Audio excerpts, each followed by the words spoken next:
আমার শাশুড়ি মা ভীষণ নরম মনের মানুষ।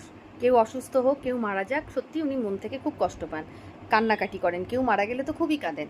তা আমরা বলি তোমারও বয়স হয়েছে, তুমি এই কান্নাকাটি করো না, শরীর খারাপ হবে। তো সেদিনকে আমি মার্কেটে গেছি, মার্কেট থেকে বাড়ি এসেছি, আমাকে দেখি শাশুড়ি মা কান্নাকাটি করছে। তাহলে কী হলো? তো শাশুড়ি মায়ের ছোটোবেলার বান্ধবী খুব অসুস্থ, হসপিটালে নার্সিংহোমে ভর্তি আছে, মেয়ে নার্সিংহোমে ভর্তি করিয়েছে। তো বলাতে আমারও খারাপ লাগলো। আমি বললাম কী হয়েছিল গো?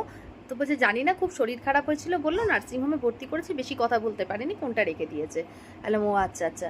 দেখি হঠাৎ না চুপ করে আছি, হঠাৎ বলছে জানিস তো 3 বোতল ফিনাইল খেয়েছে।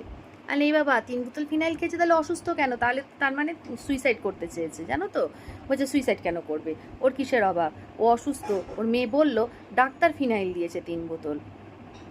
আমি বললাম মা এই কথাটা কাউকে বলেছো? বলছে না, তুই তো প্রথম এলি, তোকে বললাম, বলবো সবাইকে এবার। আর ছেলেগুলো অফিস থেকে ফিরুক, অফিসে আর ফোন করে জানাবো না। বললাম শোনো, ওটা না ফিনাইল হবে না, ওটা সেলাইন হবে, হ্যাঁ? বলো না, ডাক্তার যদি 3 বোতল ফিনাইল দেয় না, তার অবস্থা খারাপ হয়ে যাবে গো, বলো না।